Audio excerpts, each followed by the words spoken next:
What is this game called again? Rick and Morty? Rick and Morty Simulator Virtual Rick-ality. Like, virtual reality, but you just replace it with Rick. And then did you take? All right. So serious question. Did you take the social security card? I forget what that does. I don't think I did. I did not take it, but because I was just like, I'm not gonna be the guy who takes the social. That might just send you straight to retirement, right? I'm not super sure. Maybe, I don't know. I didn't take it. But I remember taking the job fair one. Did you do a carpet cleaner or whatever? Yeah, I did that one. Whoa. What happened when you were a carpet dude? dude? The second one. You're in the carpet store, man. Okay. Okay, that's fine. I mean, all these scenes they're not that there's not that much gameplay in them. There's just a couple like what's it called? Well, what really like set it off for me was just like everything was. I mean, I like what they tried with the cardboard stuff, but I don't know. It wasn't. It didn't leave an impact, Yeah. Maybe I was asking for too much to actually have like models. I agree. So like in VR, I feel like this is kind of a problem with VR in general, but VR only adds like 2 extra features to video games that non-VR games don't have. Like you can interact with Vive controllers, kind of like Wii U games. And number 2 is you can experience the game in a 3D, headspace, spatial existence way. Whereas, obviously no other game does that. So like the second point, you need to have good art for that to actually feel good, Yeah, I don't know if it's like I would say like I don't know what good means to you, but it has to be good enough. Right, and it's because they didn't try, right? They just said, okay, we're not gonna try to make this like remotely feel real. It's all cardboard. Like they made the model look like cardboard. And I don't know, like that. This is such a medium where you can make an impact like that, but I assume that's a lot to ask for, right? Like make a whole game inside the game. It's not. I don't know if it's a lot. I mean, I'm sure you can get away with doing a whole thing with like a set of 4 or 5 animations, very simple ones. Maybe 1 rig. I don't think it's all a lot to ask for. I don't know. You keep saying it's not a lot to ask for. Maybe, I don't know. Maybe I just convinced myself that it's not too much. You convince yourself it doesn't cost that much money. It does, because I mean, but like if you already have an animator, how long is it going to take them to make 5 animations? Okay. That are very basic rig. I don't know. I think it would have added a lot, and I would have gone back just to play that game. And this is what I'm talking about when we compared it to the lab, right? Because I feel like the lab goes the extra mile for things like that, right? Because their content is just bigger and better. Like it's the same kind of content model. It's just like a playground, and then there's some directed games like the shooting gallery or whatever. But the directed games in the lab are just much more complete-ish. Well, you know what I mean. Am I getting my point? They're definitely more polished. Not just polished, but it has more to it, I suppose. More features, I guess. Because the shooting thing is so simple. It's like and like, you just shoot stuff and that's it. Take the shooting game from the lab, the Zortex one. That is like the spaceship one, right? Yeah, the spaceship one has very little art, right? When you think about it, when the enemies they're just like they're the same little drone, and the bullets are just the same pink thing. But it's so addicting to me. I feel like it's very strong as a game mechanic, and it's it varies a lot. And in this game, you don't have that. Like Detroit, it doesn't have that same level of replayability. And I maybe this is the only joke from the show that I didn't enjoy as much as I thought I might have. Okay. Well, there actually are a lot of references. I feel like in this there are. this whole game. There's like a Plumbus there for no reason. Yeah, there's the shelf where there's time travel stuff on it and the satellite. Box? That I believe that shelf is very similar to what the garage in the cartoon is. Because I recently rewatched some Rick and Morty, and there was a box that said time travel stuff, on the shelf. He has it from a lot of the episodes. I think it's supposed to be a joke about how they're never gonna do a time travel episode, because, and also his origins as copycat. Oh, really? They said they're never gonna do a time travel? Yeah, that's what they've kind of. I mean, they did do that very one episode where there's multiple dimensions, I guess, and then That's not. I mean. and then there's that 4-dimensional character who comes in and says, "Why is your time shit all fucked up?" Oh, they split time or whatever. Yeah. But that's not like time travel. It's more. I mean, it kind of is, right? But I do remember them saying that whole sequence explains why they don't want to do it, because it's too complicated. Too complicated, man. Even though Back to the Future did it. Jeez, guys. I mean, they were the parody of that, right? So I don't know. So one other thing I want to talk about is load screens. All right. So for this game, there's one load screen, then you can put on the headset, and then you can like choose your chapter. Assuming you haven't started the game yet, it's only one. So you put it in and you start the game, and then the game just kind of goes. There's also a quit to like main title menu, so that you could choose a different chapter, I guess. So what are your thoughts about that? You already said that Arizona Sunshine, the load screens were too much. How about this game? So I don't know. I'm conflicted because the fact that they did this gave me that living room environment. It was nice to be in, but it does add loading screens. Like, why couldn't I just load a chapter from my watch somehow, right? Honestly, I wish they just auto started you in the chapter you wanted, and then you have the option to go back to the title screen and choose a new chapter or whatever. Like, there's no reason to have load screen. Every time you load it up. Okay. Yeah, like, there's no reason to have load screen, choose chapter, That's true. load screen, now you can play. Especially if you've already beaten it, just put you in the garage. And just like be sandbox mode essentially. Yeah. I mean, it doesn't even do that. Arguably, what's it called? Recroom also does this. Like, they load screen and they put you into your, I guess, personal room. Yep, and then you got a load screen into the lobby. The lobby, yeah. Yeah. I think they should just put you in the lobby, and then if you want to go to your room, you'll go to your room. Because, like, how often are you going to change it? I don't know. I think it's a preference, right? And if anything, make it a setting. Maybe if there's no load screen in between, like, the lobby and the your personal room. Absolutely. If there was no load screen, definitely put me in my room first. Okay. But there is a load screen, and is that necessary? I don't know. All right. Oh yeah. I also really like the watch mechanic. So you can look at your watch, then and then it will call Rick, and then he says some shit about, he gives you a hint on how to like do whatever it is you're doing. And I thought that was super neat. Like, there's no buttons, you just look at stuff. For some reason, I've played Oculus and like other Vive games that have the look at something mechanic, but it only triggered for me when I looked at my own watch. I was like, whoa, this is such a genius idea. So you're saying this is like the first application of the gaze, yeah, that you really liked? Yeah, because gaze control has been a thing since like cardboard, right? And yeah, like, that's where it came from. I never noticed that this is such a genius idea until I did it here. Right. I think the genius idea is that it's looking at something is the event that sparks it, not necessarily like that controls anything.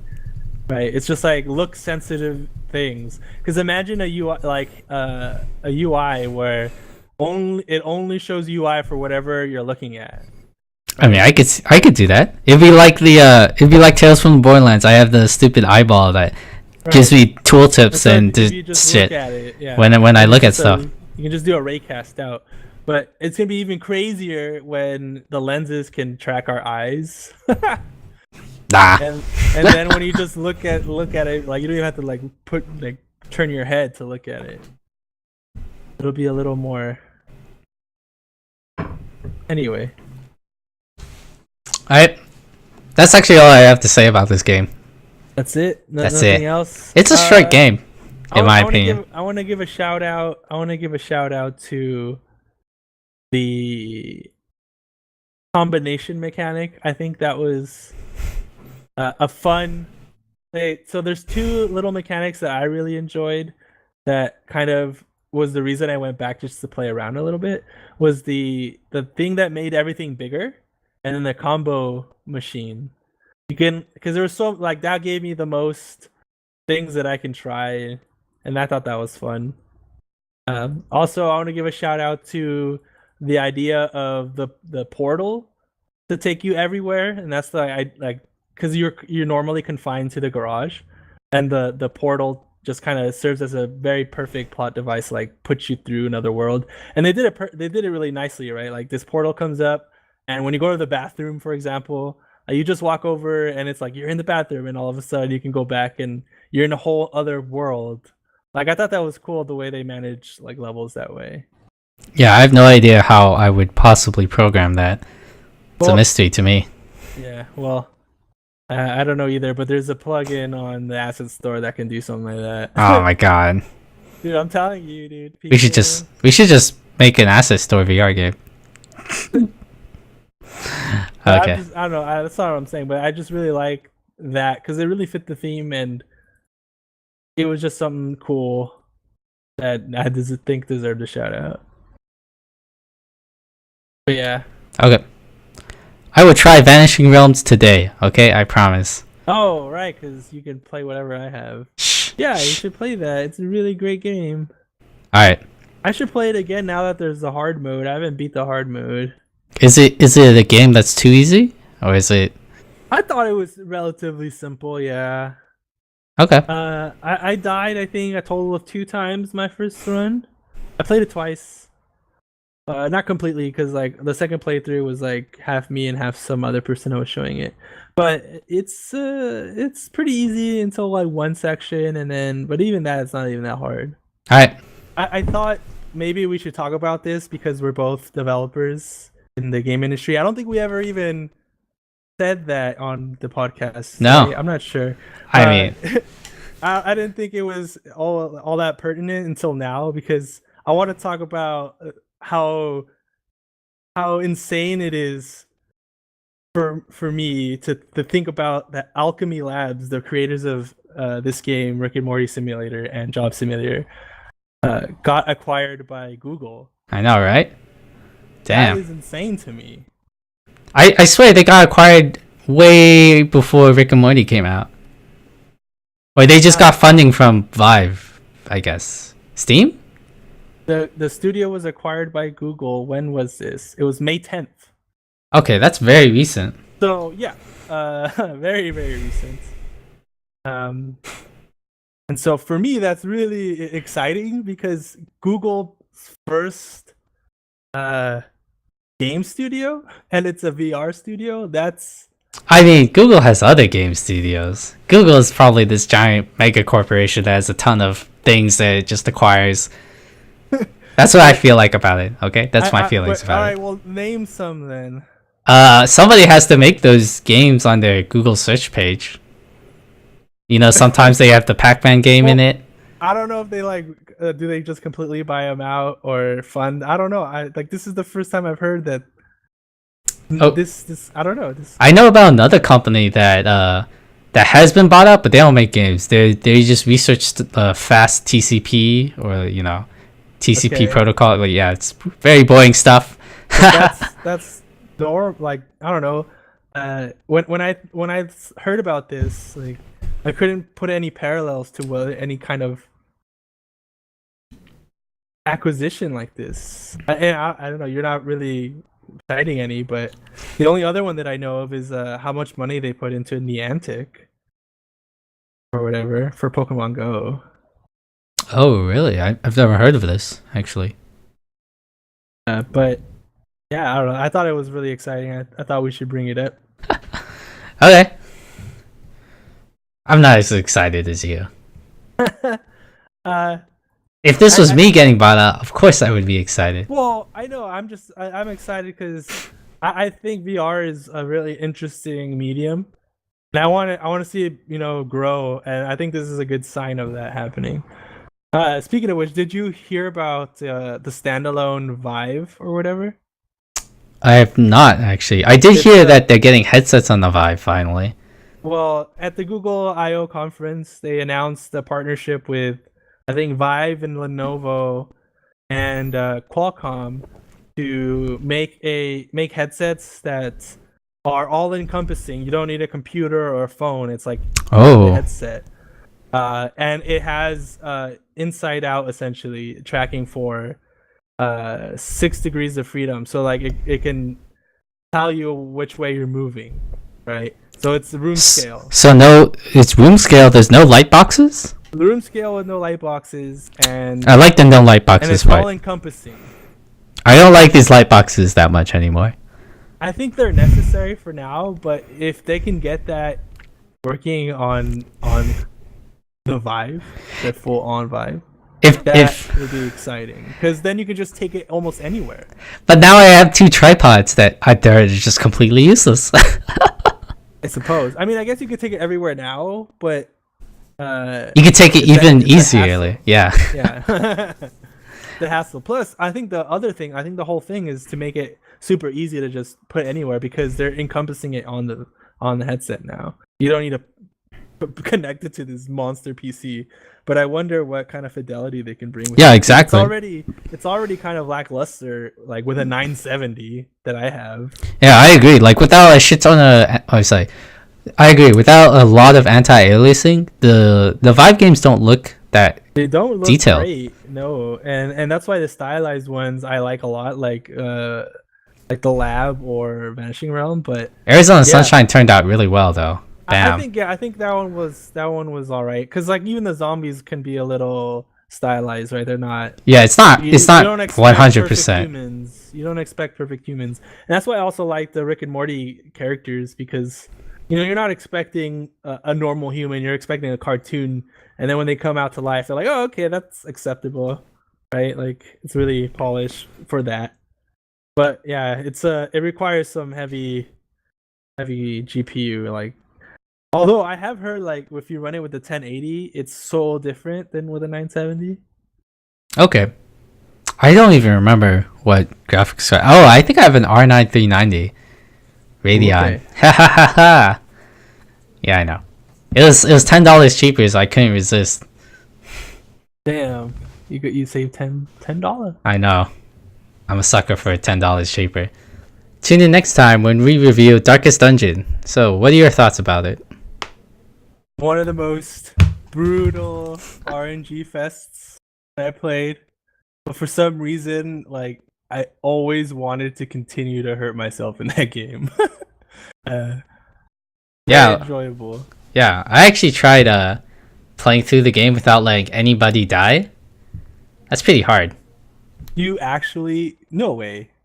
Well, I got pretty far, then I just said, this is taking like so long to do, because it involves lots of save scumming and other shit. No death runs. That's quite interesting. I haven't tried one of those. I feel like that's a lot to ask. Yeah, and also like even if you have like maxed out level heroes and equipment, I still feel like sometimes you just lose anyways. You get unlucky, dude. There's some low chance that you're just like, well, okay. I know. I'm not so sure. Maybe I'm playing the game wrong. Who knows? No, that's what I mean by it being kind of brutal. But at the same time, you kind of just accept some of that RNG at a certain point. Yeah. You go back. Yeah. Well, we'll talk about it next time. You can always reach us on Twitter. My handle is @MeisterJaggers. And mine is @SSCryus.